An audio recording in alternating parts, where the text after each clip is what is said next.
그런데 쌍꺼풀도 분명하고 코도 오똑하고 입술도 도톰한데 50, 60 되신 분들 중에 무섭게 생긴 분들이 계세요. 이목구비가 뚜렷한데도 무섭게 생긴 분들이 계세요. 그런 분들은 왜 그럴까요?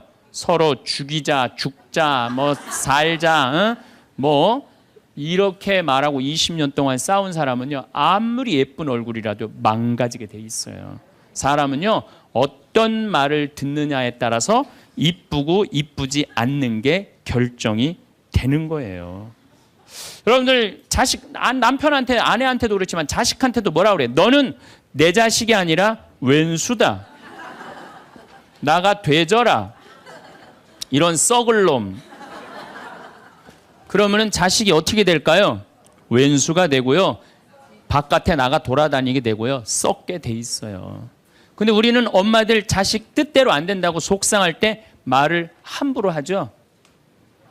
여러분들 생각을 해봐요. 우리 아들이 있어. 공부 좀 못해. 공부 못하면 어때요? 나는 공부 잘하는 거 그렇게 훌륭하다고 생각 안 해요. 근데 우리는 공부를 못하면 대한민국은 죄인 취급하잖아요. 어쨌든 공부를 못해. 그런데 아들한테 엄마가 괜찮아. 공부 못하면 어때? 이렇게 잘생긴 아들 하느님이 우리 집에 떨어뜨려 주었고 엄마는 밥 안 먹어도 우리 아들만 봐도 배불러. 이런 소리 듣고 자라는 애들은요, 삐뚤어질 수가 없어요. 딸 보고도 이렇게 이쁜 딸 혼자 보기 너무 아깝다. 어쩜 이렇게 이쁜 딸이, 얘네들 삐뚤어질 수가 없어요. 남편도 아침에 출근할 때 이렇게 잘생긴 남편 어떻게 보내? 여보, 내가 나가서 버릴 테니까 당신 집에 있어.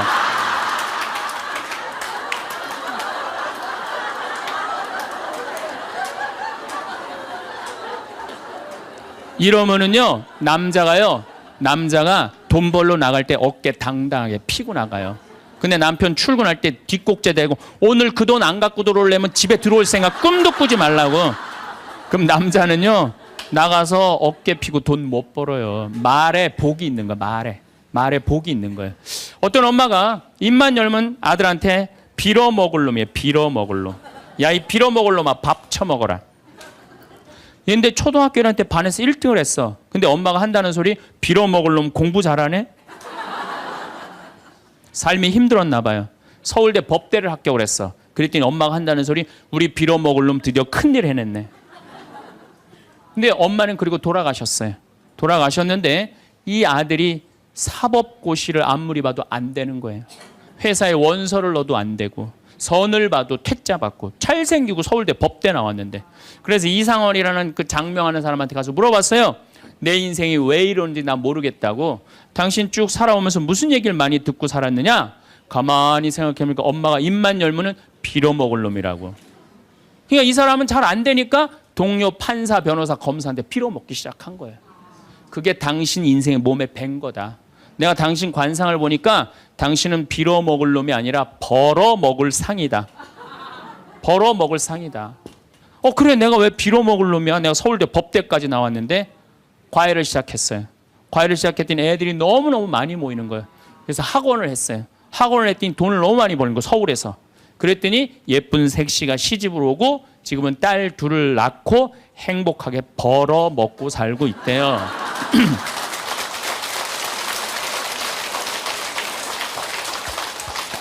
말 한마디에요, 사람 운명이 갈리는 거예요. 말 한마디에.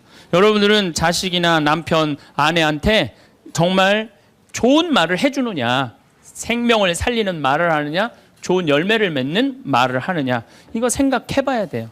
여러분들 친구 집에 음식점에 갔어. 음식점에 가서 친구한테 요즘 장사 잘 돼? 그랬더니 친구가 한다는 말이 이명박 정부 들어부터 되는 게 하나도 없어. 이러다가 망할 것 같아. 꼭 남 탓하는 사람 있잖아요. 똥파리만 날려, 똥파리만. 근데 또 다른 친구 식당에 갔어요. 그랬더니 다른 친구가 장사 잘 돼?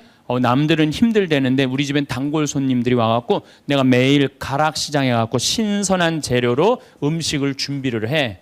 자, 다음에 친구들이, 야, 너 우리 개 모임이 있는데, 동창 모임 있는데 너 좋은 음식점 있으면은 나 안내 좀 해줘라. 그러면 여러분들 똥파리 날리는 집으로 안내할 것 같아요?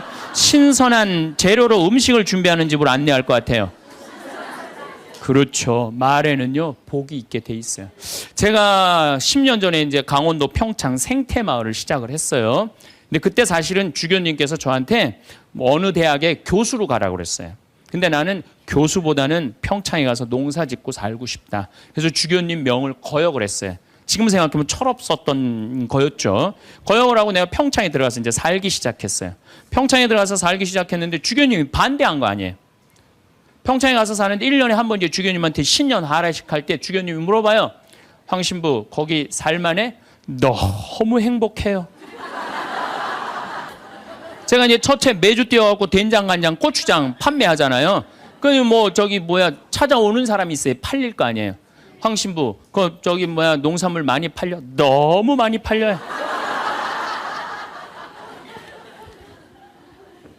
황 신부, 거기 사람들은 많이 와? 첫 해는 개미 새끼도 안 왔어요. 알아야지 올 거 아니에요. 근데 내가 뭐라? 너무 많이 와요. 저는 제가 생태마을에 살면서 한 번도 생태마을이 사는 게 힘들다, 지겹다, 나 빨리 본당 내보내줘라 그런 소리 한 적이 한 번도 없어요. 그리고 내가 방송에 나가서든 어디 강의 가서든 나는 평창에 사는 게 너무 행복하다. 밤하늘에 별도 예쁘고 요즘은 또 이 물이 풍부해갖고 아침에 물 한 개가 피면요 아침에 일어나면 기가 막혀요. 네. 내가 좋다, 아름답다는 얘기만 하니까 강의 듣는 사람들이 무슨 생각할 것 같아요? 한번 가봐야지. 한번 가봐야지. 그러니까 첫 해는 1000명 정도밖에 안 왔는데 작년에는 3만 명이 오르더니 올해는 4만 명까지 지금 왔어요. 4만 명. 사람들이 너무 많이 오는 거예요. 말이 뭐를 불러일으켜? 복을 불러일으키는 거, 복을. 근데 우리 직원들한테도 올 연초에도 회의할 때 그랬어요. 올해 느낌이 너무 좋아. 대박 터질 것 같아. 너희들 열심히 준비해. 근데 내가 우리 직원들한테 회의할 때 니네들 이렇게 하면 망한다. 니네들 똑바로 해. 망할 것 같으니까 똑바로 해. 그럼 이 직원들은요. 집에 가갖고 직장 알아봐요. 곧 망할 직장에 마음이 가겠어요? 그런데 올해 대박 터질 것 같아. 마음이요. 벌써 놓이는 거예요. 그래서 내가 우리 직원들한테 8월 말까지 예약이 2월 달에 차면 내가 니네들 유럽 저기 뭐 기차 여행 데리고 갈게. 내가 그랬어요. 그랬는데 12월까지 예약이 꽉 찬 거예요. 그래갖고 오늘 이 여행 그거 저기 뭐야 보증금 내라고 왔어요. 그래서 23명 우리 직원들 데리고 내년 유럽에 다 가요. 예.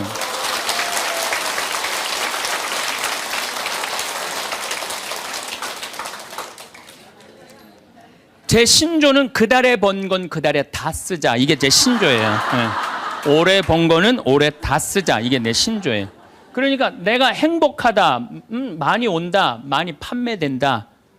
이렇게 말하니까 우리 생태마을이 즐겁고 행복하고 사람이 어제도 250명 다녀왔어. 내일도 또 250명 오고 매일 그냥 내가 외부 강의 나오지 않는 한 안에는 꽉꽉 차는 거예요. 말이 복을 불러일으키는 거야. 말이. 귀향하는 말인데 좋은 말, 행복한 말을 해야 되지 않아요? 근데 우리는 현대인들은 이런 특성이 있어요. 입만 열면은 힘들어 죽겠다, 지겨워 죽겠다, 이렇게 사느니 죽는 게 낫다. 이런 소리 참 많이 해요. 그런 소리 많이 하죠? 또 우리 할머니들 늙으면 죽어야 된다. 이런 소리 많이 하잖아요. 죽으면서 그런 소리 하면은 이쁘긴 한데 죽지도 않으면서 그냥 늙으면 죽어야 된다. 우리 어머니가 60 넘어서 딱 뭐라 그러셨어요?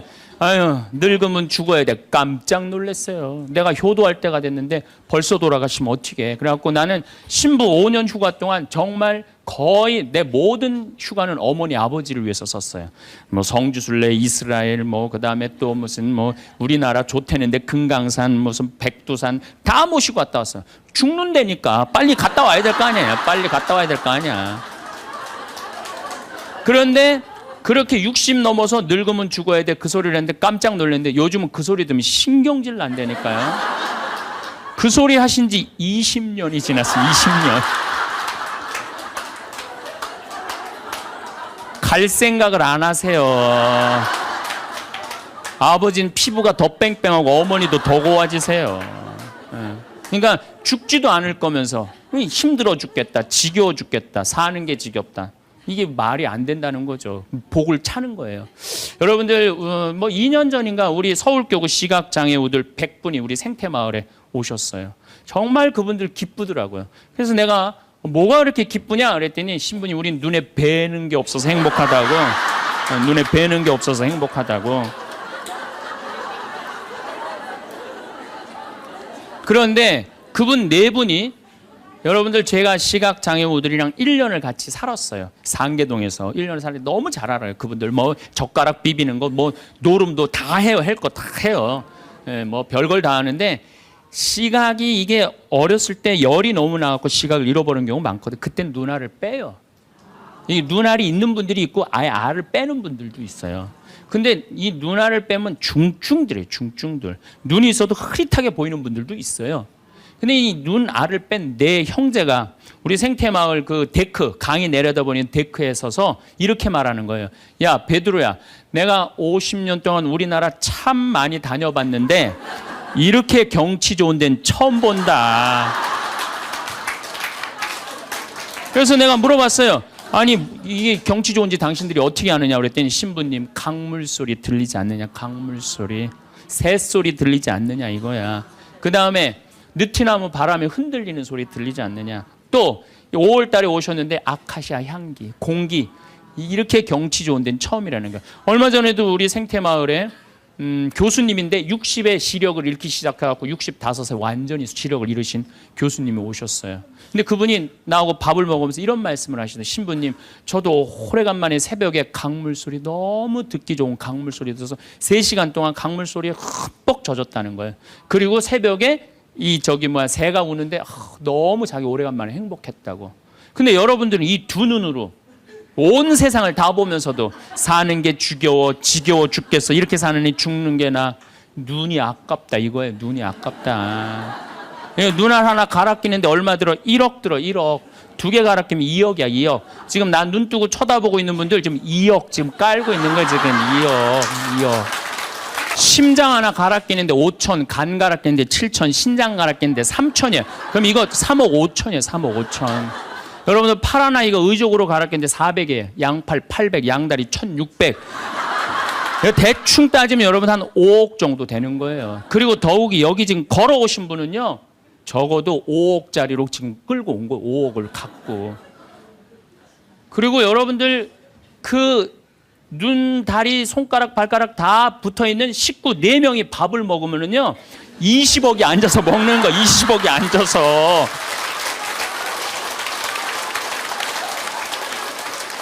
아니, 20억이 앉아서 먹으면서 사는 게 지겹다, 이렇게 사는 게 죽는 게 낫다, 하느님이 주신 축복을 날리는 거예요. 날리는 거예요. 밥 먹을 때 재산이 없으면 어때요? 출세 안 하면 어때요? 앉아서 뭐라 그러면서 먹어. 우리 20억 밥 먹자. 얼마나 행복해. 여러분들이 사는 게 괴로운 게 뭐냐 하면은, 욕심이 너무 많아서 그래.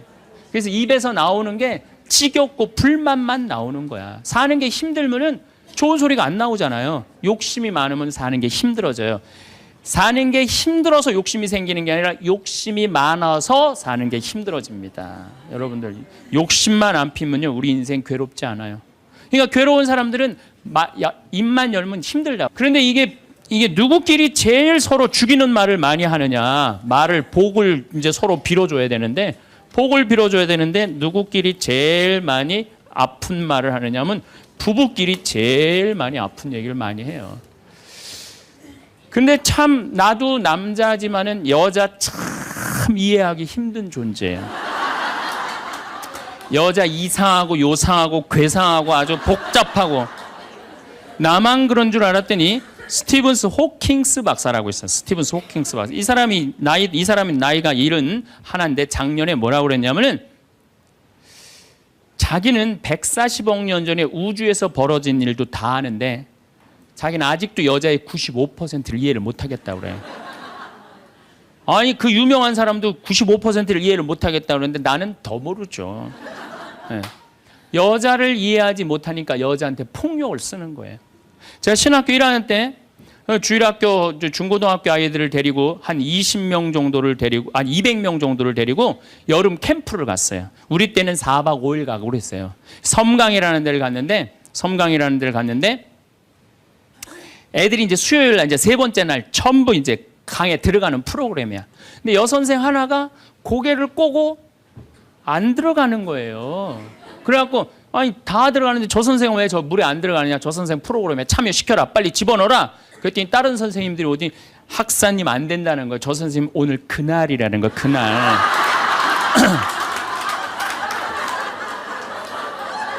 근데 내가 신학교 1학년이 그날이 뭔지 어떻게 알아요? 그래서 내가 물어봤어요. 그날이 뭔데?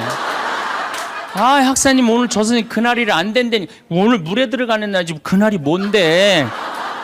그랬더니 어떤 지혜로운 엄마 선생님이 나를 한 군데로 데려가더니 학사님, 여자는 한 달에 한 번 매직이 있다는 거예요. 그래서 내가 매직이 뭔데요? 근데 그 엄마 선생님 정말 지혜로웠던 것 같아요. 그 엄마 선생님이 아, 학사님, 이 여자는 한 달에 한 번 생리를 하는데 그때 피가 나오기 때문에 물에 들어가면 안 된다는 거예요. 나는 그거 처음 알은 거예요. 처음 알은 거 그때. 그러니까 내가 여자에 대해서 모르니까 여자한테 뭐를 하느냐 하면 폭력을 쓰는 거예요. 폭력을. 근데 이런 일들이 집안에서 수도 없이 일어나요. 남자는 여자를 이해하지 못해서 폭력을 쓰고 여자는 남자를 이해하지 못해서 폭력을 쓰고 그래서 서로 답답하다고 싸울 때 보면 크크크 치치치 크크크 이러고 싸워요. 말이 안 통한다고. 그러니까 여자에 대한 생물학적 특징을 알아야 되고 남자에 대한 생물학적 특징을 알아야 되는데 그거에 대해서 서로 모르는 거예요. 근데 이제는 알아야 돼요. 왜 알아야 되느냐 하면은 옛날에는 남자하고 여자하고 20살에 결혼해갖고 50살에 죽었어요. 남자, 여자. 20살에 결혼해갖고 애 한 10 낳다 보면요. 애 낳다가 죽어요. 남자는 애 키우다 죽어요. 갈등이 있을 수가 없어요. 부부라고 그러지만은 한 집에 살지도 않아. 안사람, 바깥사람. 그러고 그냥 사는 거예요. 근데 요즘은 안 죽어. 100살까지. 남자, 여자가 50살서부터 100살까지 서로 이해도 못하면서 한 집에서 50년을 사는 거예요. 서로를 이해를 못하면서. 그러니까 말이 어떤 말이 나와? 상대방한테 가슴에 멍을 들게 하는 말이 나오는 거예요. 멍이 들게 하는 말을. 우리 인간은 말이라는 것처럼 중요한 게 없는데 이 말을 잘 사용하느냐 사용하지 못하느냐에 따라서 그 공동체가 행복하기도 하고 그 공동체가 불행하기도 합니다. 내가 또 복을 불러오는 말을 하는 사람이 있고 복을 차는 말을 하는 사람도 있습니다. 그래서 과연 나는 생명을 살리는 말씀을 하는 사람인가? 좋은 열매를 맺는 말씨를 뿌리는 사람인가? 아니면 입만 열무는 기분 나쁘게 하는 말투를 던지는 사람인가? 이 이야기를 나누고 있습니다. 근데 이 부부끼리 가장 많은 상처를 주는 것 같아요. 지난주 끝에도 잠깐 말씀드렸듯이 나도 남자지만 참 여자를 이해하기가 힘들어요. 제가 이렇게 한 2년 전에 제가 위암 수술을 했어요. 그래갖고 이제 이 위를 암 환자들은 온도가 42도가 넘어가면 재발하지도 않고 암이 죽는데요. 그래서 이제 제가 찜질방을 잘 가요. 찜질방을 잘 가는데 아주 뜨거운 찜질방을 잘 가는데 얼굴이 알려졌잖아요. 그래갖고 아는 사람들이 많아요. 그래갖고 수건을 뒤집어 쓰고 찜질방에 가서 앉아 있어요. 한쪽 끝에 조용히 쭈그리고 앉아 있어요. 그러면 이제 아줌마 셋이서 들어와서 수다를 떨기 시작하면은 이해할 수 없는 수다를 떨어요. 아줌마 3명이서 뭐라고 그러냐면은 한 아주머니는 자식 얘기해요. 자식 얘기. 그럼 옆에 아주머니가 자식 얘기하면은 그 자식 얘기를 같이 받아줘야 되는데 옆에 아주머니는 그러거나 말거나 자기는 남편 바람핀 얘기해요. 또 옆에 아줌마는 남편 바람핀 얘기 해거나 말거나 자기는 아파트 산 얘기해요. 주제가 다른 3가지 이야기를 각자 지치지도 않고 30분 동안 계속 하는 거예요. 이해가 안 되더라고요. 우리 남자들은 정치 얘기를 지금 하고 있는데 아내가 여보 우리 애가 자꾸 속을 썩여 그럼 남자 신경질 부려요. 여보 나 지금 정치 얘기 하고 있잖아 지금. 정치 얘기 끝나면은 그 다음에 자식 얘기해. 남자는 한 번에 한 가지 주제만 얘기를 해요. 근데 여자는 동시에 3가지 얘기를 동시에 하는 거야. 기분도 안 나빠하면서 계속 얘기하는 거예요. 기분도 안 나빠하면서 나는 왜 그런가. 근데 요즘 공부를 해보니까 이해가 되더라고요. 여자는 언어를 관장하는 뇌가 좌뇌에도 있고 우뇌에도 있대요. 머릿속에 말이 꽉 차 있는 거야. 말이 꽉 차 있으니까 말을 해야 돼. 그런데 말은 하긴 해야 되는데 또 들어야 되잖아. 근데 말을 하면서도 귀는 동시에 두 가지를 구분해서 들을 수 있대요. 이게 무슨 얘기냐면은 한 아주머니는 자식 얘기 자기는 입으로 하면서 귀로는 남편 얘기도 듣고 아파트 얘기도 듣는 거야. 무시하는 게 아니야. 그냥 자기 각자 얘기하면서 상대방 얘기도 다 듣는 게 여자예요. 남자는 언어를 관장하는 뇌가 좌뇌 뒤에만 있어요. 좌뇌 뒤에. 그래갖고 남자들이 교통사고 나갖고 좌뇌를 다치잖아요. 그러면은요 언어 상실이 온대요. 근데 여자가 교통사고 나갖고 좌뇌를 다치잖아요. 좌뇌를 다쳐도 전혀 말하는데 지장이 없대요. 아직도 우뇌가 남아 있어서. 그리고 이런 이 부부가 남자하고 여자하고 부부 싸움을 하잖아요. 그럼 남자는 또 흥분을 하면 그나마 좌뇌 뒤에 언어를 관장하는 뇌 기능이 없어져 버린대. 흥분하면. 그러니까 아내가 여보 당신 뭐 시집 와갖고 나 손에 물 안 묻히게 해준다 그러는데 당신 나 얼마나 고생시켰어. 뭐 결혼기념일을 챙겨줬어. 생일을 챙겨줬어. 우리 친정엄마를 챙겨줬어. 나 여행을 보내줘서 막 따지면은 남편들이 대꾸를 해야 되는데 이게 어디 있는 줄 알아야지. 대꾸를 해. 어디 있는 줄 알아야지. 그래갖고 대부분의 남자들의 반응이 어떠냐면 그거 30분 동안 계속 하다가 끝나는 거예요. 여자는 그냥 좌뇌에 있는 거 쏟아내고 우뇌에 있는 거 쏟아내고 막 30분 동안 그냥 있는 대로 공격을 하고 난 다음에 여자는 할 얘기 다 했어요. 그 남자가 그게 시끄러. 그리고 여자는 자기 하고 싶은 얘기 다 하면은요 원도 한도 없어요. 부엌에 가갖고 아무 일도 없다는 듯이 설거지해요. 그럼 그때부터 남자들이 신경질이 나는 거예요. 왜 신경질이 나냐면 왜 내가 그때 그 적절한 대답을 왜 찾아내지 못했을까? 막 신경질이 나는 거예요. 그래갖고 막 쇼파 던지고 신경질을 부리면은 아내가 부엌에서 아무 일도 없다는 듯이 아내가 한마디 해요. 나와서 이 사람은 무슨 말만 하면 승질을 부린다고. 그러니까 말싸움으로 아내를 이길 수가 없어요. 남자는요 여자하고 말싸움 해갖고 이길 수가 없어요. 나는 우리 천주교 신부 중에 수녀님하고 싸워갖고 이겼다는 신부를 본 적이 없어. 말싸움으로 여자를 이길 수가 없어요. 말싸움으로. 하느님이 창조할 때 남자한테는 너는 하루에 10,000마디만 해라. 10,000마디만 해라. 창조할 때 그렇게 창조하신 거예요. 10,000마디만 하라고. 여자는 하루에 너는 25,000마디 해라. 25,000마디 해라. 그러니까 하느님이 10,000마디만 하라고 창조한 남자는 출근해갖고 직장에 가면 10,000마디 해요. 이 말 저 말 하면은 벌써 10,000마디 끝나. 집에 들어오면 더 이상 말할 수가 없어. 아니 하느님이 10,000마디만 하라고 그래서 10,000마디만 하고 들어온 거야.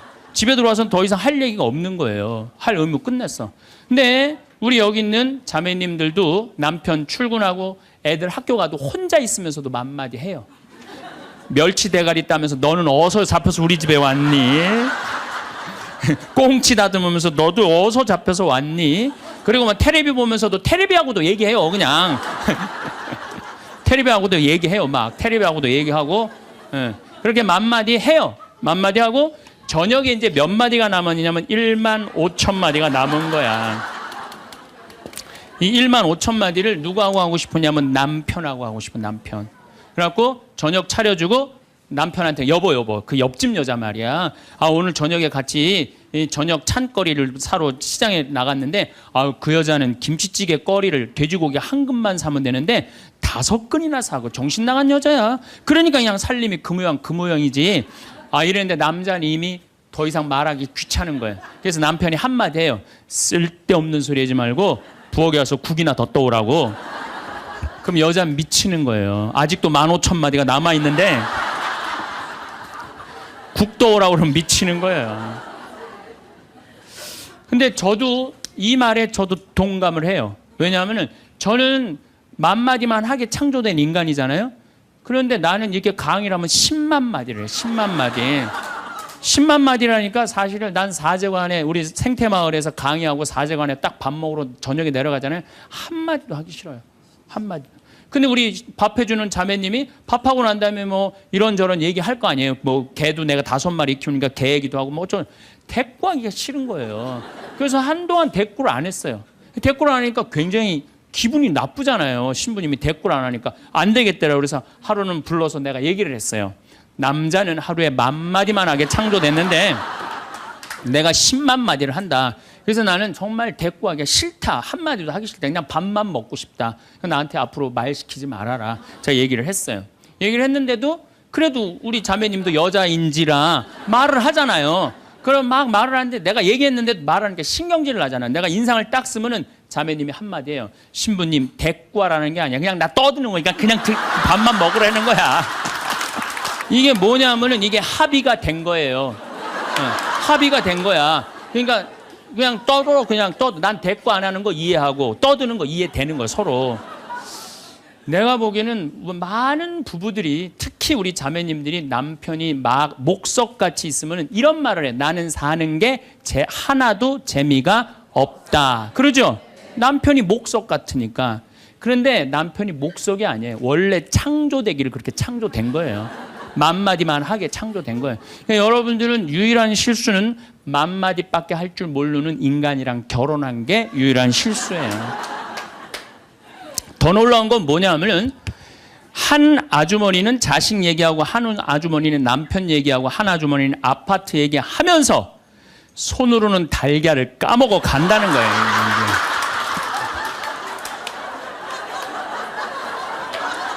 이 뭐 대단하지 않아요? 달걀. 여러분들 남편한테 이번 추석 때나 뭐 어느 때 한번 시켜보세요. 달걀 좀 까줘 그러면 남편은 어떻게 하는 줄 알아요? 달걀만 까요. 그것만 쳐다보고. 또 말 시키면 남편이 뭐라고 그래요? 지금 달걀 까잖아 지금. 남자는요 한 번에 한 가지밖에 할 줄 몰라요. 동시에 두 가지를 못해요. 근데 여자는 특성상 밥 올려놓고 찌개 올려놓고 다듬어야 되고 나물 다듬어야 되고 반찬해야 되고 동시에 여러 가지를 할 수 있어요. 그래서 집에 전화가 오잖아요. 전화가 오면은 아빠가 전화를 받으면 테레비 소리가 크면은 아빠가 한마디예요. 시끄러워. 테레비 소리 줄여. 그러죠? 또 애들 시끄러우면 아빠 통화하니까 가만히 있으라고 그래요. 그 남자는 전화만 해요. 근데 엄마한테 전화가 오잖아요. 테레비 소리 애들 떠드는 거 전혀 상관없어. 더욱이 어느 정도로 심하냐면 막 통화하면서 테레비에 딱 어떤 여자가 나오면은 저 여자 이혼했다고 그러더니 나오네. 이게 무슨 얘기냐면은 언어에 있어서 여자가 남자보다 뛰어납니다. 언어에 있어서. 제가 한번 뭐 고등학교 강의를 갔는데 한 10년 전 얘기예요. 강의를 갔는데 그해 경기도에 영어 선생님 172명을 뽑았는데 여자가 170명, 남자가 2명 됐대요. 언어에는요 여자가 탁월한 능력을 갖고 있어요. 그러니까 남자는 말주변이 없어. 말주변이 없게 돼 있어요. 근데 문제는 언어만 뛰어난 게 아니에요. 여자가 시각도 뛰어나요. 시각도. 우리 눈에는 광수용체가 있어. 빛을 받아들이는 수용차, 짝대기, 사각형 짝대기가 1억 3천만 개가 있어요. 이게 남자 여자가 다 있어요. 근데 이 1억 3천만 개는 하얀색, 빨간색, 까만색, 파란색만 구분하는 거예요. 그러니까 남자들은 이 광수용체 1억 3천 거 요것만 있어요. 그러니까 남자들은 색깔 구분을 4가지만 해요. 남자는 회색도 하얀색, 베이지색도 하얀색, 하얀색도 하얀색이야. 남자는 분홍색도 빨간색, 주황색도 빨간색, 빨간색도 빨간색이에요. 남자는 색깔 구분을 못해요. 근데 여자들은 원추형 광수용체 700만 개가 더 있어요. 여자가. 그래갖고 이건 온갖 색깔을 구분하는 거예요. 그러니까 나는 아직도 카키색이 무슨 색인지 몰라요. 카키색, 잿빛색, 쥐오리색, 뭐 별색을 다 얘기해 여자들은. 그런 구분이 다 되는 거예요. 여자들은 생겨 먹은 것 자체가 그렇게 생겨 먹은 거예요. 색깔. 그러니까 4가지 색깔밖에 구분하지 못하는 남자와 온갖 색깔을 구분하는 여자하고 부부야. 그 부부가 옷 사러 나가면 싸울 것 같아, 안 싸울 것 같아? 싸워요. 왜냐하면 남자는 다 그게 그거 같으니까 아무거나 딱 붙잡아. 여보 가자 그러면 아내가 답답해 보이잖아요. 여보 지금 당신 얼굴 색깔하고 그 옷 색깔하고 맞다고 생각해? 안 어울리잖아. 가만히 있어봐. 그래갖고 이거 들었다 놨다 저거 들었다 놔면은 남편이 신경질이 나는 거. 뭘 저렇게 까다롭게 고르느냐. 아무거나 그냥 입고 가지. 그러니까 남자들하고 여자하고 싸울 수밖에 없어요. 싸울 수밖에 없어요. 그래갖고 옷 사러 나갈 때는 같이 나갔는데 들어오는 시간은 달라요. 이미 남자는 벌써 들어와 있어. 신경질 부리고. 그러니까 색깔 구분 때문에 그래. 색깔 구분. 그런데 남자들은 옛날에 사냥하던 버릇이 있어서 시각이 터널형 시각을 갖고 있어요. 멀리 사슴을 발견해야 돼. 곰도 발견해야 되고. 그래서 멀리 이렇게 쪼여서 보는 습관이 있어요. 남자들은. 멀리 있는 걸 잘 봐요. 남자들이. 그런데 요즘 남자들이 사냥을 해요, 안 해요? 안 해요. 쪼여 보는 습관은 있는데 사냥을 안 하니까 요걸 남자들이 어디다 쓰냐면 잔치집에 가면은 이쁜 여자가 있으면 그걸 쪼여서 봐요. 금방 누구한테 들켜요? 마누라한테 들키는 거예요. 이쁜 여자 처음 보냐고. 어떻게 알았지? 왜 몰라? 이렇게 쪼여서 보고 있는데. 그래서 참 재미난 통계가 있어요. 부부가 같이 잔치집에 가면 남자는 3명 내지 4명밖에 모르는데 온 사람. 그 사람 왔었어? 이런데요. 나는 뭐 기억이 없는데 기억이 없지 당연히 이거 쪼이고 계속 보고 있었으니까. 근데 여자는 시각이 180도라 다 본대요. 다. 그 남자 넥타이를 몸에 구워갖고 시계를 못 차고 왔는 까지 다 한다는 거예요. 여자. 그래서 보통 정신적인 바람을 피는 걸 보면은 남자는 3명 정도 피는데 여자 한 30명 정도 이미 피고 들어와요. 그런데 이렇게 이 터널형 시각을 가진 남편한테 아내가 심부름을 시킵니다. 여보, 냉장고에서 치즈 좀 꺼내와. 그러면 이 남자들이요, 딱 냉장고만 열면요, 답답한 거예요. 이놈의 치즈가 어디 있는 거야, 이게. 터널형으로 보니까 이게 안 보이는 거, 치즈. 못 찾아요. 그 좁은 그 냉장고 안에 있는 그걸 못 찾아요. 그래갖고, 아니, 치즈가 어디 있다고 그래. 나 못 찾겠는데. 그러면은, 아내는 이게 180도 시각이기 때문에 뒷꼭지에도 시각이 있어요. 그래갖고 딱 냉장고 문을 열고 들여다도 안 봐요. 들여다도 안 보고 딱 손 넣고 딱 꺼내갖고 남편 코앞에 딱 들여대는 거예요. 이걸 못 찾느냐고. 그러면요 남자들은요 깜짝깜짝 놀라는 거예요. 아내의 능력에 대해서 놀라는 거예요. 그래갖고 결혼 생활 한 20년쯤 한 부부들을 보면은요 아내가 부엌에서 소리만 지르면요 남편은 경기를 일으키는 거예요. 이번 또 내가 뭘 잘못해갖고 저 소리를 지르는 거야. 그냥 남자들이 눈치가 없어요. 눈치가. 네. 말주변 없지 눈치 없지. 그렇죠? 눈치가 없어요 남자들이. 참 그러니까 남자들이 어느 정도로 눈치가 없느냐면은 아내가 지금 자기를 미워하는지 괴로워하는지 몰라요. 언제 아느냐면 귀싸대기를 맞아야지 알아요. 귀싸대기를 네. 귀싸대기를 딱 맞아야지 아 이거 지금 우리 마누라가 심각하구나. 아니면 아내가 눈물을 뚝뚝 흘릴 때 그때서 느끼기 시작하는 거예요. 정말 답답한 거죠. 그러니까 말주변 없지 눈치 없지. 근데 아까도 말씀드렸지만 어제도 말씀드렸지만은 이게 40까지 50까지 살 땐 아무 문제가 없어요. 이게 100년 살면서요 한 집에서 답답해서 못 살아요. 둘이 답답해서 못 살아요. 아니 말주변이 있나 눈치가 있나. 거기 더 미치는 건 뭐예요? 청각이 떨어져요. 남자가 청각이 떨어져요. 보통 개는 10만 사이클 정도 듣는다 그래요. 10만 사이클 듣고 그 다음에 어린아이들은 3만 사이클 정도는. 그래서 초등학교 아이들 중고등학교 아이들이 헤비메탈 음악이 좋아해요. 걔네들 헤비메탈 음악 좋아하고 엄마는 짜장면을 시켜서 혼자 먹고 나는 뭐 찌꺼기만 먹었어 뭐 이런 랩 음악 걔네들은 다 들려요. 다 들려 걔네들은. 여러분들은 잘 안 들리죠? 네. 이 얘네들 3만 엄마들은 2만 사이클 정도로 2만 사이클. 그러니까 젊은 부부가 같이 잠을 자갖고 건너방에서 애가 울잖아요. 그럼 누구 귀에만 들리느냐면 엄마 귀에만 들려요. 그래갖고 여보 나 너무 힘들어. 오늘 애하고 하루 종일 씨름을 해갖고 내가 힘들어서 못 일어나니까 당신이 일어나서 좀 나가봐. 이러면은 대부분의 남편들이 이렇게 말한대요. 아무 소리도 안 들리는데 뭐가 들린다 그래.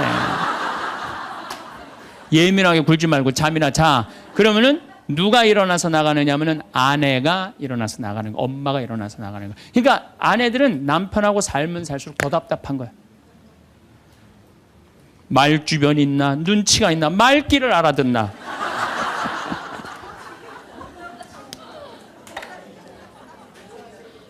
그러니까 이제 한 집에서 할아버지하고 할머니하고 한 집에서 사는 할머니 할아버지야. 할아버지가 이제 저녁 국을 못 끓였는지 너무 궁금한 거야. 그래서 안방에서 할머니한테 여보 마누라 오늘 저녁 국 못 끓였어? 근데 부엌에서 딸그락 딸그락 소리는 들리는데 대답이 없는 거야. 이놈의 마누라가 날 또 무시하는구나. 이번엔 또 거실에 나가고 또 한번 물어봐요. 이놈의 마누라 저녁 국 못 끓였냐니까 왜 대답이 없어? 아 근데 딸그락 딸그락 소리는 들리는데 또 대답이 없는 거야. 너무 화가 난 할아버지가 이번에는 부엌에 가갖고 이놈의 할망구야. 저녁 못 끓였는지 내가 3번이나 물었는데 대답을 안 하냐고. 사람 말이 말 같지 않으냐고. 그러니까 할머니가 눈을 동그랗게 뜨고 하는 말이 내가 콩나물국이라고 3번 얘기했잖아. 누구만 못 들은 거야? 할아버지. 제가 이렇게 강의를 가면은요 할아버지들이 이렇게 하고 듣는 할아버지들이 참 많아요. 이게 남자의 특성이에요. 그래서 남자들은 만 사이클밖에 못 들어요. 만 사이클. 그래갖고 남자들은 빠른 음악 들으면 다 시끄럽다고 그래. 다 시끄러우니까 끄라고.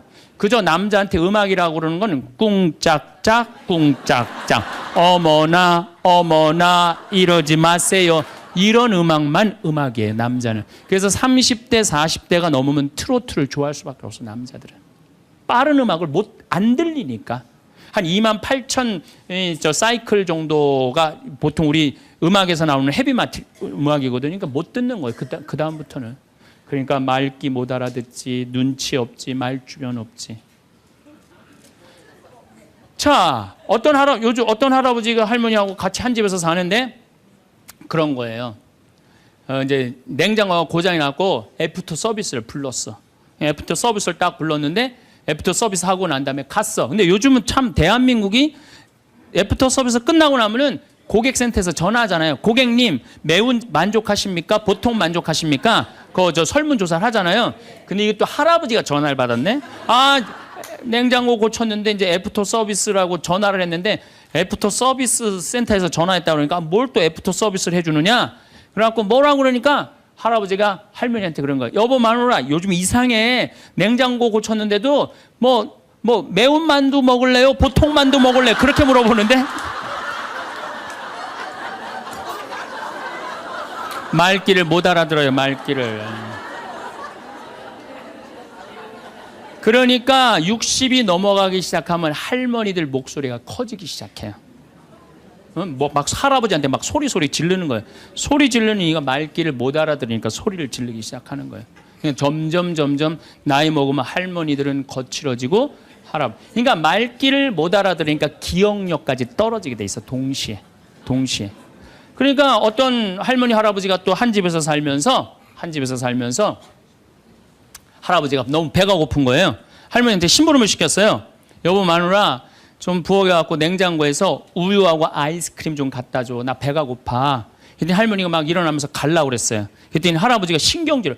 이놈의 마누라야 그냥 가면 어떻게 가다가 까먹으면 어떻게 하려고 그냥 가냐고. 적어가라고. 우유하고 아이스크림. 할머니가 딱 째려보고 이놈의 영감탱이가 내가 그것도 모를까 봐 그걸 적어가라고 그러냐고. 기다리라고 내가 우유하고 아이스크림 갖다 줄 테니까 할머니가 추측 가셨어요. 갔는데 한 몇 분 있다가 왔는데 할머니가 삶은 계란을 갖고 온 거예요. 근데 이 할아버지가 뭐라고 그러냐면은 기가 막힌 거예요. 고마워 마누라 삶은 계란 갖다 줘서. 자기가 뭐 시켰는지도 모르는 거야.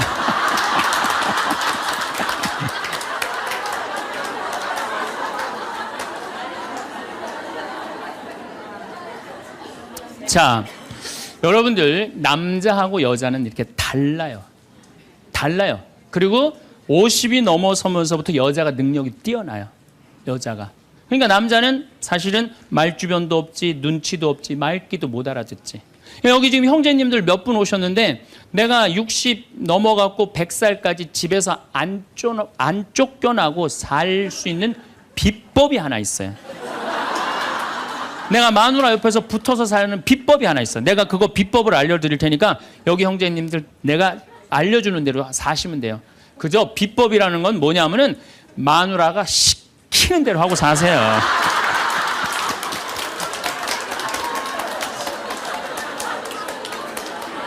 밥 먹으라고 그러면 밥 먹고 이 옷 입으라면 이 옷 입고 저거 입으라면 저거 입고 어디 갔다 오라면 갔다 오고 그러지 뭐 자기 뜻을 밝히지 마세요. 자기 뜻을. 그래야지 안 쫓겨나고 살 수 있어요. 우리가 가장 가까이 있는 사람한테 가장 상처 주는 말을 참 많이 하는 것 같아요. 그래서 여러분들 부부끼리 서로 기분 나쁠 때가 있어요. 기분 나쁠 때 있잖아요. 예. 그럴 때 이렇게 뭐 감정적으로 생각하거나 극단적으로 생각할 필요가 없을 것 같아요. 왜 그렇게 생각하실 필요가 없느냐면 지금 종자가 다른 종자가 이상한 행동을 하고 있다. 이렇게 생각하면 좀 마음이 좀 편안해요. 저 사람이 날 미워해서 그러는 게 아니다. 더욱이 여성이라는 이 성은 제가 남성이기 때문에 그런 걸 많이 느껴요. 여성은 참 신비한 존재. 여자는요, 생리를 하고 난 다음에 1일부터 18일까지 점점 기분이 좋아진대요. 점점. 18일서부터 21일 사이까지는 기분이 최고래요, 최고. 네. 최고인데 21일부터 기분이 나빠지기 시작해. 생리할 때 되면 완전히 그 여자가 아니야. 원래 생각했던 그 여자가 아니야. 완전히 새로운 완전히 짐승이 하나 나와갖고 이상한 행동을 하는 거예요.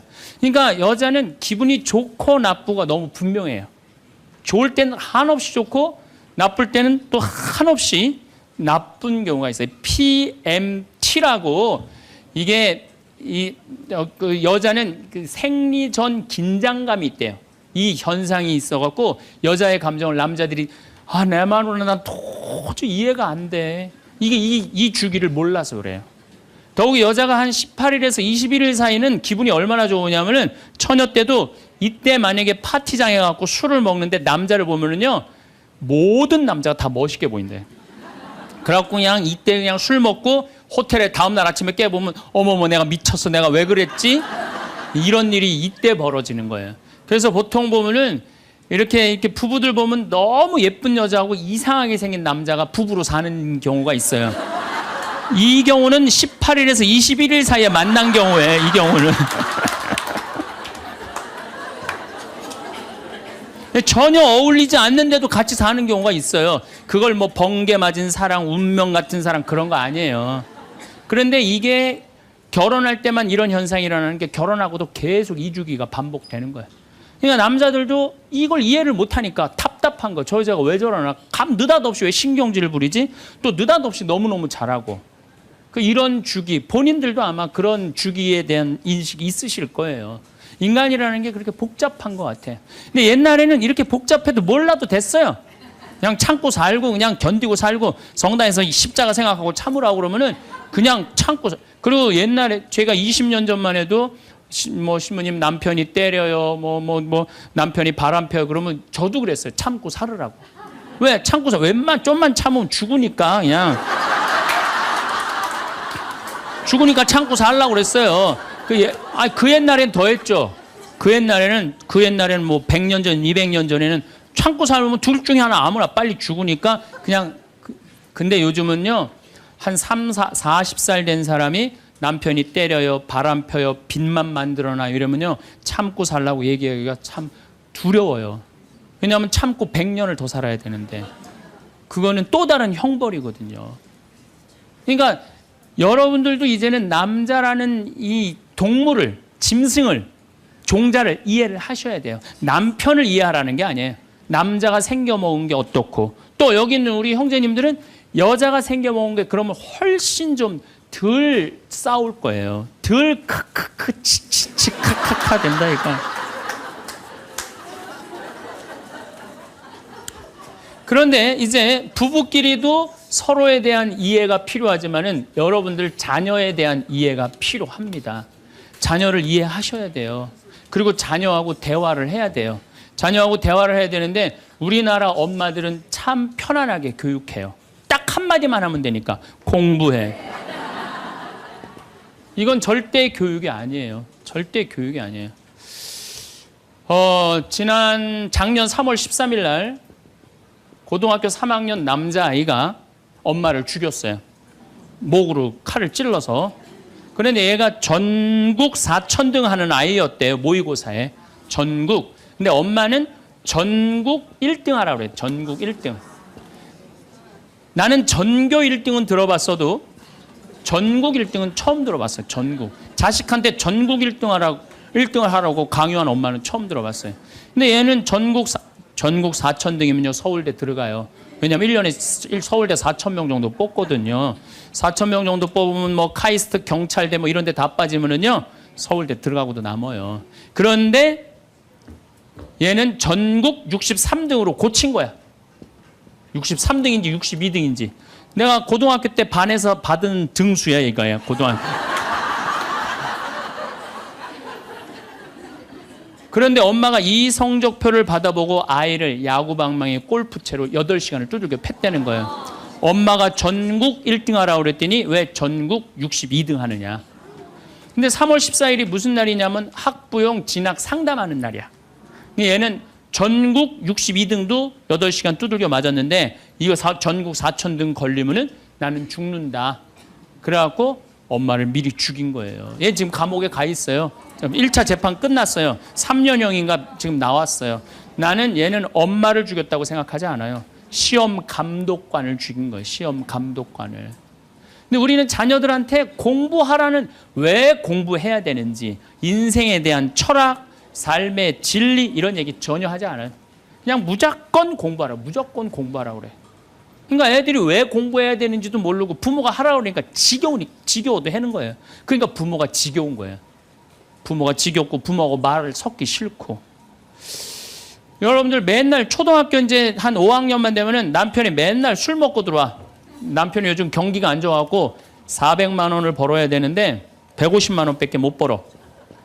400만 원을 벌었는데 150만 원밖에 못 벌어. 그래갖고 남편이 걱정이 돼갖고 맨날 술을 먹고 들어와요. 그러면은 아내가, 엄마가 한다는 소리가 그래요. 지겨워 죽겠어. 뭐하러 나하고 결혼했어. 술하고 결혼하지. 내가 이혼을 하든가 말든가 해야지. 아빠는 맨날 술 먹고 들어오고. 초등학교 5학년만 되면은 여자의 초등학교 5학년 애들 눈치가 빨라요. 아, 우리 집이 지금 심각하구나. 엄마 아빠가 곧 이혼하면 나는 엄마하고 살아야 될까 아빠하고 살아야 될까 고민해요. 아빠가 밤 10시에 술이 취해갖고 들어왔어. 그래도 딸이라고 아빠 들어왔냐고. 아빠 오셨어요? 아빠가 한다는 소리가, 우리 딸 이리 와. 아빠가 안아줄게. 걱정하지 말고 넌 들어가서 공부해. 이 아빠가 다 알아서 할게.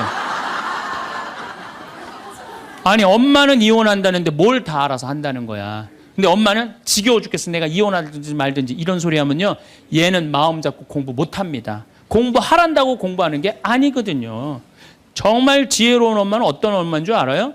남편 술 취해갖고 들어오면은 방에다 뉘어놓고 근심 어린 얼굴로 쳐다보는 초등학교 5학년 딸아, 아빠가 맨날 술 먹고 들어오니까 걱정되지? 엄마 나 걱정돼. 아빠가 왜 저래 초등? 사실은 아빠가 요즘 경제가 좀 어렵잖니. 너도 알다시피 지금 유럽의 그리스 사태 터졌잖아. 그리고 이란 핵무기 때문에 지금 석유값이 자꾸 올라가고 있어. 그리고 미국은 리먼 브라더스 경제 위기가 왔잖아. 이렇게 어려운 경제 위기가 와서 아빠가 한 달에 400을 벌어야 되는데 150밖에 못 벌어. 근데 너도 알다시피 우리 핸드폰 네 식구 쓰면은 20만 원이야. 그다음에 전기세 10만 원이야. 그다음에 아빠 차 운행하고 우리 버스 타고 전철 타고 다니는 거 30만 원이야. 우리가 라면만 먹고 살아도 60만 원이야. 네 학원비, 동생 학원비 50만 원 들어가. 그러고 난 다음에 우리 아파트 부금 100만 원 들어가. 한 달에 최소한 250은 있어야 되는데 150밖에 6개월 동안 아빠가 지금 이렇게 우리 집이 마이너스야. 그래서 아빠가 저렇게 근심 걱정이 돼서 저렇게 술을 먹고 들어오니 네가 좀 이해를 해줬으면 좋겠다. 이렇게 말하면요, 얘는 방에 들어가서 고민해요. 우리 집을 위해서 내가 도대체 뭘 해야 될까 고민해요. 그런데 우리는 자녀들한테 이런 얘기 일체하지 않아요. 일체하지 않고 너는 들어가서 뭐 하라고 그래? 공부하라고 그래. 그러니까 애들이 공부를 왜 해야 되는지 모르잖아요. 유대인들은요, 초등학교 1학년만 되면은 왜 우리가 이 초막절을 지내야 되는지, 왜 우리가 과월절을 지내야 되는지, 할머니 할아버지는 어떻게 살았고 엄마 아빠는 어떻게 살았고 다 얘기해줘요. 그러니까 우리나라 애들은, 이스라엘 애들은 초등학교 1학년 때부터 철드는 거예요. 우리 역사, 이런 역사 안에서 내가 살아가야 되는구나. 제가 지난 3월 달에, 내가 이제 다음 겨울에 12월 달에 그 강의를 이제 말씀을 드릴 거예요. 3월 달에 이스라엘에 초청을 받아서 갔다 왔어요. 근데 마침 내가 그 사막 체험을 했는데 그때 이스라엘의 영재 아이들이 거기 왔었어요. 천재 아이들이죠. 근데 이스라엘은 고등학교 3학년 18살만 되면요, 무조건 군대 가야 돼요. 3년. 남자고 여자고 다 3년. 근데 걔네들이 전부 다 의대 합격한 애, 공군사관학교 합격한 애, 다 그런 애들이야. 그래서 내가 물어봤어요. 니네들은 18살만 되면은 군대를 간다는데 너희들 정말 군대 가고 싶느냐? 내가 물어봤는데 걔네 눈빛이 반짝반짝 그러면서 나는 이 나라를 위해서 가겠다는 거예요. 그리고 그냥 가는 것도 아니고 반드시 가고 난 기쁘게 가겠다는 거예요. 얘네들은 역사 의식, 가정 의식 다 있는 거야. 우리나라 그러니까 우리나라 애들은 20년 동안 역사 얘기도 안 듣고 사람 살아가는 도리 얘기도 안 듣고 무조건 뭐만 하라고 그래? 공부만 하라고 그래. 제가 얼마 전에 내 친구의 친구가 세상을 떠났어요. 근데 그 세상 떠난 사람 여자예요. 근데 고등학교 2학년 딸이 있고 대학교 1학년 아들이 하나 있는 거야. 그런데 이 엄마가 딸을 깨워야지 딸은 일어나서 학교를 가는 거예요. 근데 10시가 됐는데 엄마가 안 깨운 거야. 엄마가 왜 나를 안 깨웠지? 10시가 됐는데 부엌에 가보니까 심장마비로 죽은 거예요. 심장마비로 죽었는데 아들이 이제 올라왔죠. 지방대학 다니면서. 아들이 올라왔는데 아들이 장례 때 하나 울질 않더래요. 우리 친구가 가서 보니까. 그리고 그냥 슬퍼하질 않더래요. 그런데 장례하는 날 아빠한테 그러더래요. 아빠, 나 내일 MT가 있는데 나 그거 꼭 가고 싶은데 나 어떻게 하면 좋으냐고. 나 내일 MT 가게 해달라고 그러더래요. 철이 안 들은 거죠.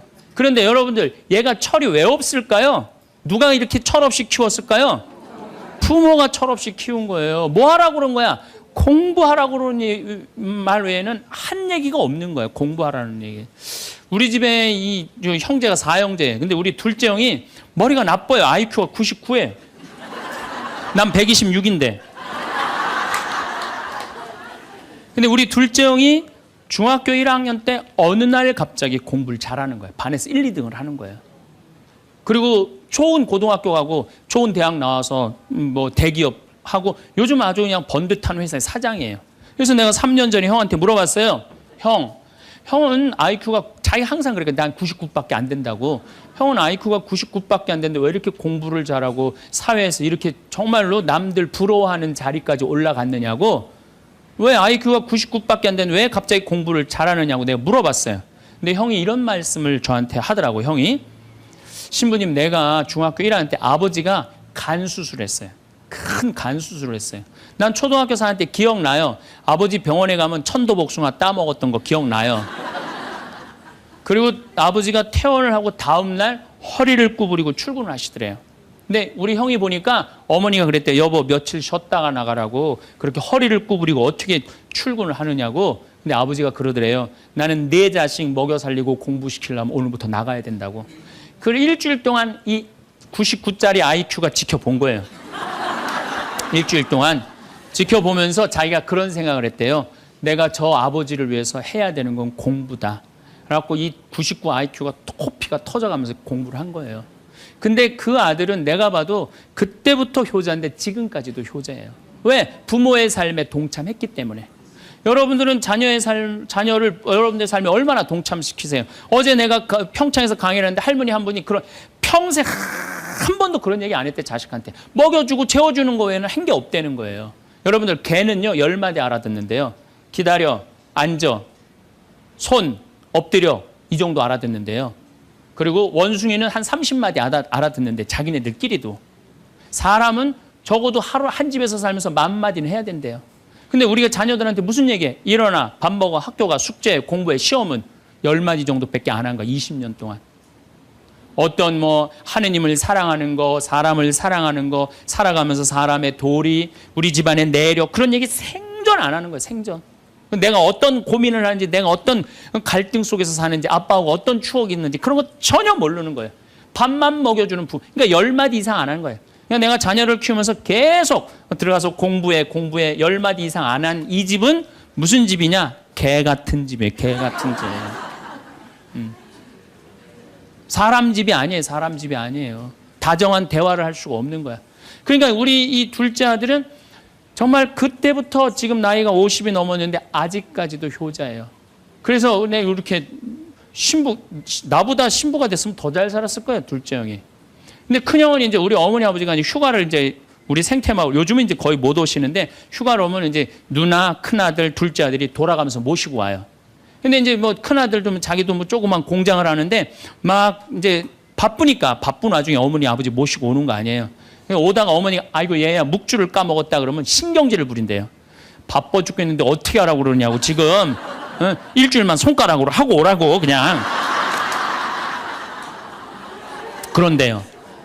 근데 둘째 아들은 어머니가 딱 이제 아들 둘째 아들이 태우고 평창에 오다 얘야 묵주를 까먹었다. 그러면 둘째 아들은 그런데 우리 어머니가 저한테 해준 얘기예요. 어머니 걱정하지 마세요. 톨게이트 앞에서도 그런데 어머니 걱정하지 마세요. 차 돌리면 되죠 뭐. 그리고 그 차를 돌려갖고 30분 동안 집에 가서 그 묵주를 찾아서 모셔다 드린다는 거예요. 그러니까 부모가 불편한 게 싫은 거야. 왜? 이 자식은 중학교 1학년 때부터 누구의 삶에 동참한 거야? 부모의 삶에 동참한 거야. 여러분들은 자녀들을 언제부터 삶에 동참시켰어요? 부모가 속이 썩는지 아빠가 힘든지 고통스러운지 그런 건 하나도 얘기 안 하잖아요. 그리고 너는 뭐만 하면 돼? 공부만 하면 되는 거야. 저는 요즘 우리 사회가 지금 굉장히 거칠다 그래요. 왕따, 그 다음에 학원 폭력, 성폭력, 그 굉장히 뭐 아주 충격적인 사건들이 많이 벌어지잖아요. 내가 보기에는 이거는 다 집안에서 교육이 말이 안 통해서 그래. 부모가 진리를 애들한테 알려줘야 될 거 아니야. 진리를. 그리고 하느님의 사랑도 알려줘야 되고. 근데 그런 얘기 생전 안 하는 거예요. 저는 요즘 무슨 대책 막 낼 때 정말로 한심해요. 그런 대책으로는 해결이 안 돼요. 저는 중학교 때 성당을 이틀 갔어요. 토요일 날, 일요일 날. 뭐 이틀 간 게 아니라 6일이면 6일 다 갔죠. 7일이면 7일 다 갔어요, 성당. 매일 가서 성당 살았어요.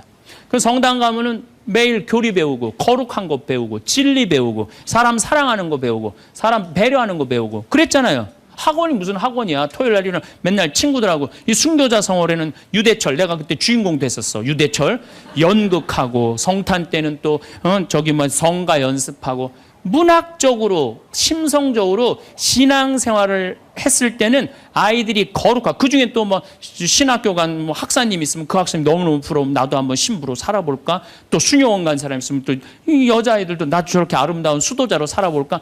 그런 문화가 있었다고요. 근데 우리 천주교만 그런 게 아니라 자라보면 교회 다니는 애들, 절에 다니는 애들 다 그렇게 자랐어요. 그러니까 심성이 예쁘게 자라는 거죠. 근데 요즘 애들은 뭐만 해요? 공부만 해요. 그러니까 심성이 예쁘게 자랄 수가 없는 거예요. 아무리 대책을 발표해봐요. 소용이 없는 거예요. 그래서 나는 진짜 똑똑한 정치인이라면은 토요일 날, 일요일 날 신앙생활 하게 해야 돼요. 똑똑한 정치인들이라면. 그 문화생활 하게 해야 돼, 애들이. 절대 공부를 하면 안 돼요. 토요일 날, 일요일 날은. 그렇게 잘하면은 우리 사회가 굉장히 건강해지고 거룩해지고 진리가 충만한 나라가 될 거예요. 공부한다고 되는 일이 아니에요. 공부한다고.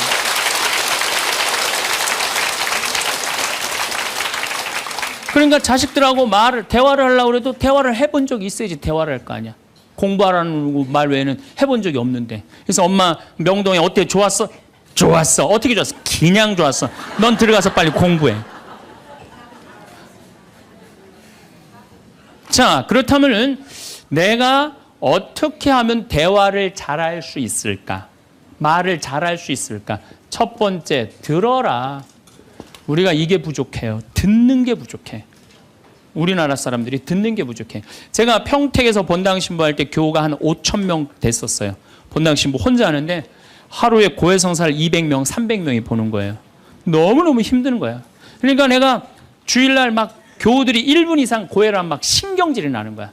그러니까 할머니들이 그냥 신부님 내가 6.25 때 시집 와갖고 그냥 독자 집에 시집을 왔는데 아들을 하나 낳았어요.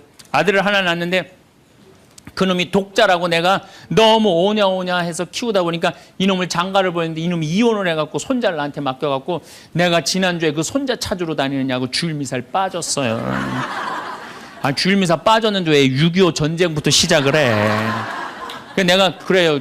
저 교우들한테 항상 교육할 때 죄는 간단히 죄 진 것만 얘기해라. 과정은 설명하지 말고. 그러니까 참 교우들도 죄 결론만 얘기하는 게 참 답답할 거 아니야. 고해소에서 그 답답한 속을 털어놔야 되는데 신부님은 막 200명, 300명 줄은 기다리고 있고. 근데 내가 능평이라는 데 본당 신부를 딱 갔는데 교우가 500명이야. 딱 10분의 1이야. 고해소에 들어가고 성물돌 끝났는데도 들어오는 사람이 아무도 없는 거야. 너무 심심한 거예요. 그래갖고 이제 고해소에 딱 들어오면 너무 반가운 거예요. 그래갖고 신부님 저 시어머니를 미워했어요. 그럼 평택에서는 4계명 부모에게 효도하라고 그랬는데 미워하면 안 된다. 예수님이 십자가 생각하고 시어머니한테 잘해라. 딱 간단해. 그렇게 했는데 능평에서 이 자매 나가면 이제 아무도 안 들어오니까 이 자매 나가면 아무도 안 들어오니까 내가 뭐라 그러냐면 왜 시어머니를 미워하는데요? 뭐 내가 시집을 왔더니 그냥 손자하고 그냥 고모하고 그냥 남편만 하고 나는 그냥 완전히 식모 취급하고 친정에도 못 가게 하고 그러면 안 되지. 그 시어머니 며느리한테 밥 얻어먹으면서 정신 나간 시어머니네. 그러면은 그 자매가 신이 나는 거지. 신이 그것뿐만 아니라 내가 혼수 살림 얼마나 구박을 많이 받았는지 몰라요. 그러면은 내가 이제 정말 늙으면 그거 정말 다 그래. 하여튼 자매님 참 그런 집에서 힘들게 산다 그러면 막 눈물 콧물 흘려가면서 시어머니 욕을 바가지로 해요. 그러면서 자매가 신부님 이렇게 시어머니 욕해도 되느냐고. 걱정하지 말라고. 여긴 비밀이 지켜지는 데니까 걱정하지 말라고. 한 20분 정도 막 실컷 시어머니 욕하면은요, 대부분의 며느리들이 뭐라 그러냐면 신부님 꼭 시어머니가 있어서 불편한 것만은 아니에요. 시어머니가 애도 봐주고 반찬도 이런 거 저런 거 해줄 때는 난 너무너무 좋아요. 그런 것도 있어요. 예. 신부님 이번 사순절을 맞이해서 내가 우리 성가정 만들려니까 내가 시어머니한테 내가 잘할게요. 뭐 잘하면 좋죠. 그럼 반찬도 맛있게 하고 한 번 더 웃으면서 얘기할게. 훌륭하십니다. 나는 한 게 아무것도 없어. 그러느냐고. 그러면 자기가 고해하고 자기가 훈화하고 자기가 보속하고 자기 결심까지 다 하기가 나가. 말은요, 들어주기만 하면 돼요. 여러분들 친구들하고 무슨 상담할 때 지적질할 필요 하나 없어요. 나이 50, 60 넘어갖고 너 그러니까 네가 그 꼴로 사는 거야. 그러면 그 자기 속 얘기하는 사람이 너 그러니까 그 꼴로 사는 거야. 그럴 때 맞아. 내가 그래서 내가 이 꼴로 사나 보다. 그럴 것 같아. 기분 나빠할 것 같아요.